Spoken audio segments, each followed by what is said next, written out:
2022, en tout cas, dénonçons nos vivants. Trop, c'est trop. Makam.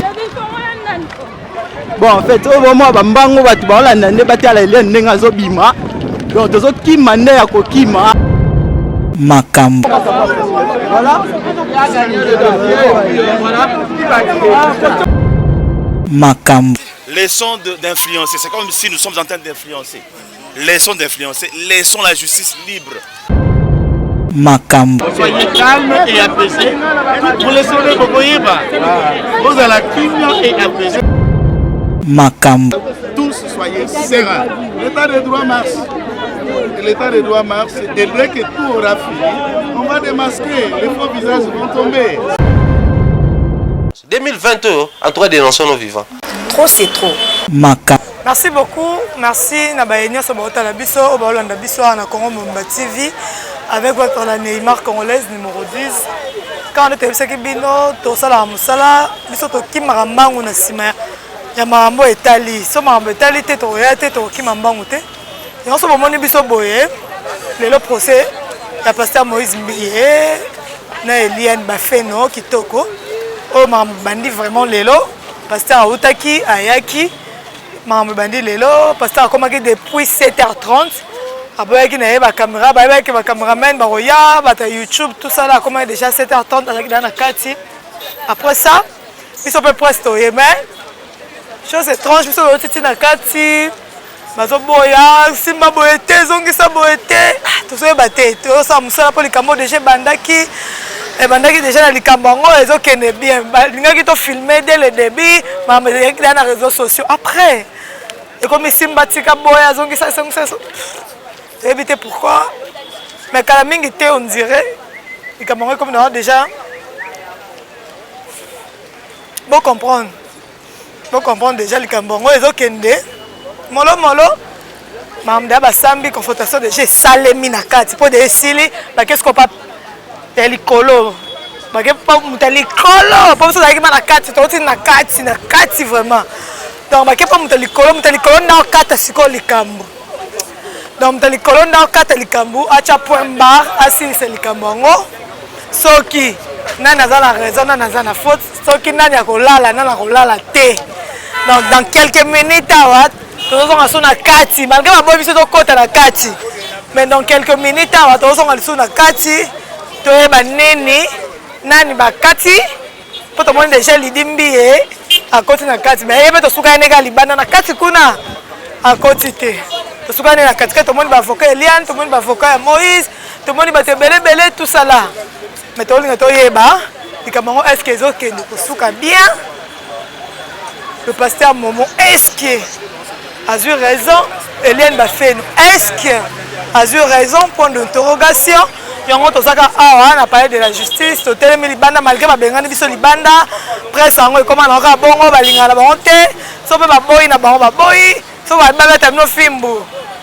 To sa ni musala ro to mesana. Mais lokola to sala kamarambo etali to kimara na ngonga. Pe la musala yango to ye awa to sa mambo etali to lo bla mambo etali. Oh, tout le monde est calme pio pour m'embêter et on a déjà que salema.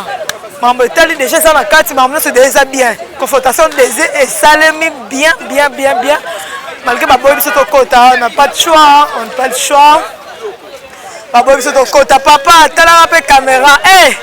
Alors ma bonne sur ton côté, kuna na pas les gars na katika caméra. Attends les avocats, to lo baté. Merci beaucoup maman va te la caméra donc tu invité to sali nini na kati ba boy na libanda to sali kambo mambo etali yango to sala mais dans quelques minutes pour ici biso déjà tout c'est bon donc si to comme 14h on va passer sur suite il y a qui ton côté banini ceux qui passent au bima tout passe ba côté na nzela c'est bon avec kuna na 4 nzela nzela moza na ba côté to zindi nzela mususu obimi likolo osote nzela mususu obimeli a c'est to ba te passe obima nzela nini est-ce que likambango est-ce que ça ba point d'interrogation ça moi mingi mais to zela ba to se batala biso na Congo Mumba TV boza la toujours branché to ça on est là et ça va vraiment pas si les camarades tout ça besoin vraiment est là Et si la non toyeba likambo on a la raison na za faute na longi. Parce que comment la marambo ezaki mukie to bande ko négligeant ngo tala lelo yo ne marambo komi to bande ko négligeant to marambo mukie marambo le côté ah mon ngo bazo kosa ah pasteur bazo kosa ah pasteur a raison ah mon ngo a raison sikoyo baza liboso ya mibeko liboso ya ba juge bazuzi baza liboso ya bazuzi o bakataka likambo so bavani babeti tant bakomi tant bakomi biso tosala toloba mais bango kuna nde bango kuna kati biso totemi kana couloir babone ya Congo mobima mais yoka chaleur to aka bo parce que bato bana kati ndeni non to banga mibeko c'est très important c'est très important boeza passé to banga mibeko to respecter mibeko respecter muninga na respecter yo ezala bien to banga vraiment mibeko pour ezala bien donc ça fait trop mal mambo to a besoin si la mais ne comme ne peut moni pe bato eliane balati ba veste bato eliane basali boy mais na moni kuna pe papa solo bato ebita za nani to cha micro to pousa to cha micro awa to so baté papa pardon hein. Pourquoi vous avez vu beaucoup de journalistes être renvoyés parce que l'instruction est secrète. Donc à ce niveau ici, nous sommes à un niveau préparatoire, un niveau pré-juridictionnel. Donc le magistrat ne permettra pas à tout le monde d'assister. Donc laissons la justice faire son travail. Ce qui est vrai que la suite nous sera dit après. Donc pour le moment, laissons la justice faire son travail. Donc, ce que je vous demanderai, c'est d'être calme, d'être apaisé, parce que le moment voulu, si le dossier sera fixé devant un tribunal, vous serez fixé par rapport à cela. Mais à ce niveau, à ce stade, nous sommes encore au niveau préjuridictionnel. Donc, le magistrat, dans sa mission, ne permettra pas à ce que les journalistes aient en possession les informations de l'instruction du dossier. Donc, ce faisant, nous demandons aux gens d'être calmes, de s'apaiser. Donc, au moment voulu, vous aurez des informations précises et au moment voulu. Mais, est-ce que ça ordre? Non. Je viens de le dire, c'est que nous sommes à un stade préliminaire. Donc, le parquet, dans sa mission, a des secrets qu'il garde. Donc, l'instruction ne peut pas être publique. Donc au niveau du parquet, l'instruction est secrète. Si c'est au niveau du tribunal, là les audiences sont publiques. Donc on admet à tout le monde d'assister. Mais maintenant là, souffrez, que je vous le dise, soyez patients. Attendez à ce que le dossier soit fixé au tribunal pour que tout le monde entre en possession de ce dossier-là. Mais maintenant là, c'est secret. Mais comme c'est secret, puisque déjà que non, ils ont public. Comme systématique. C'est ce que veut la loi, cher ami, c'est ce que veut la loi. La loi est claire à ce point-là. La loi veut à ce que l'instruction au niveau du parquet soit secrète. C'est ça. On ne peut pas divulguer des secrets comme ça. Non. C'est ce que dit la loi. C'est pas un problème de Kanyaka. C'est ce que veut la loi. La loi a des exigences. La loi veut à ce que l'instruction au niveau préliminaire soit secrète. Donc je ne peux pas vous en dire plus. Et souffrez, ce n'est pas de la dictature, ce n'est pas qu'on est contre les journalistes, mais c'est ça, c'est ce que veut la loi. Parce que nous voulons tous l'état de droit. Voilà. C'est que nous respectons alors la loi. La loi est la loi. La loi est la loi. C'est dur, mais c'est la loi. Mais c'est la loi, c'est ce que dit la Constitution. Voilà. L'instruction reste secrète. Attendons. Si on fixe le dossier au niveau du tribunal, là tout le monde peut assister. L'audience est publique. Voilà. La date où le dossier sera au tribunal. Attendons le magistrat, lui seul, elle est le chef. Il instruit. S'il veut fixer, c'est à lui de décider. Voilà. Ce n'est pas à nous, ce n'est pas à la presse. Laissons d'influencer. C'est comme si nous sommes en train d'influencer. Laissons d'influencer. Laissons la justice libre, le main libre de faire son travail. Le moment venu, on sera tenus tous au courant. Voilà, merci beaucoup. Merci. Kandi Bolandi, avocat Koloba, totika nyoso na maboko ya bazuzi. Kandi na yebiseki bino maboko ya bazuzi, totika nyoso kaka na maboko ya bazuzi po to na eloko oloba te, to na eloko osala te pour le moment. Zuzi akata likambo zuzi aloba likambo yango, on a rien.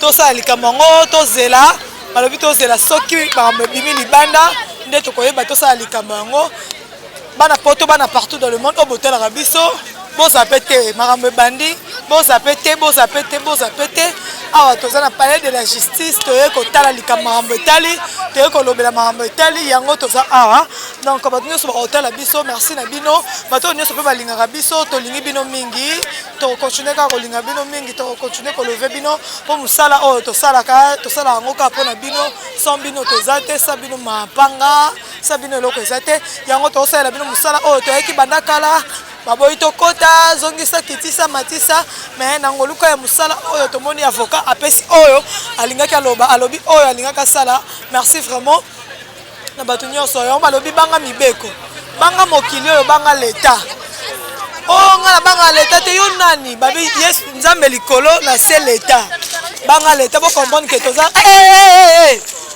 on la classe babemi classe bazolekana bazo ça passe à la période de justice côté de l'école bal de la gomme banini bon comprendre que ça toujours baluka toujours talana nous maman on est salema et ça passe mais on n'a pas le choix ça passe mais chose à te maman on est kende boye et senge kende boye nzamba pesa pasteur Moïse Makasi nzamba pesa Eliane Makasi oya kolonga longi oya kokwea kwei po mbala esima mam oye bandela te mbala esima mabo kende nango boye zongisango boye bandela te mbala esima pe mutu na mutu azwa baprécaution na ye na ndenge oyo esengeli na ndenge oyo ezali yango toza awa nanu toza vraiment awa tokokende na osikoyo te donc makambo eza mabe makambo eza mabe ezokende vraiment mabe donc makambo eza mabe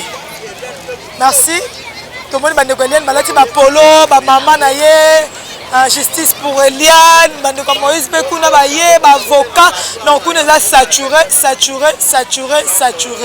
donc bato so ba otala biso bato so balingaka biso pe to lingi bino mingi merci tokutani bala simana nous après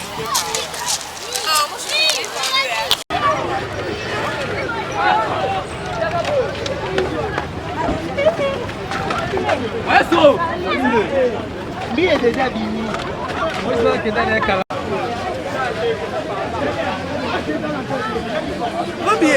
Il sait pas qui est. Bon, en fait, au moment où Bambango va te parler, on a battu à la laine, on a zobima. Donc, tu as qui m'a à kokima. Voilà.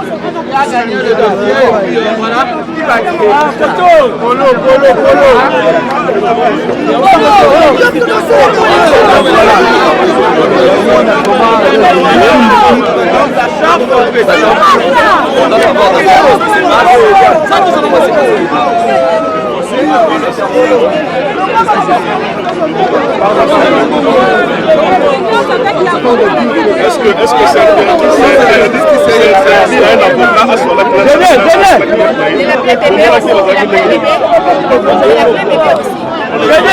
la date sera que nous allons fixer pour le procéder à la confrontation et nous faisons confiance au parti qui en a. On est encore sur les instructions. Soyez calme et apaisé. Vous laissez le Bokoyeba. Vous allez la Kimia et apaisé.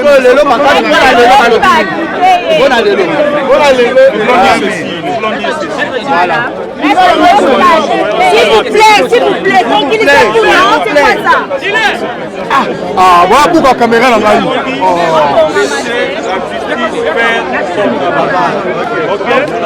En lieu et place de rechercher les buzz dans les réseaux sociaux, rechercher beaucoup plus des éléments pour que ce dossier puisse évoluer. C'est tout ce que je peux dire. Mais vous, informez-nous qu'est-ce qu'on a. Nous n'avons rien à dire. Ils ont un psychiatre de matin à partir nous inviter à la poursuite de l'affaire. Un de psychiatre de matin, donc cette semaine.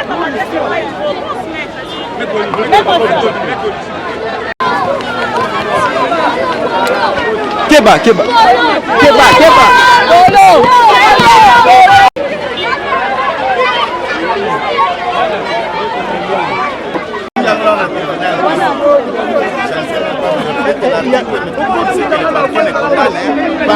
Le parquet instruit enquête.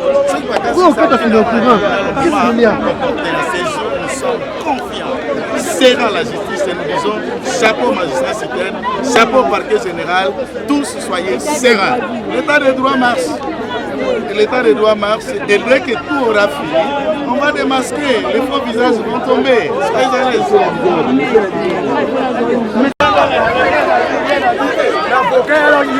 L'avocat est confiant,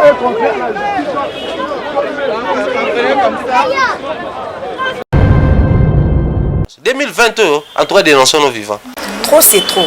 Makam.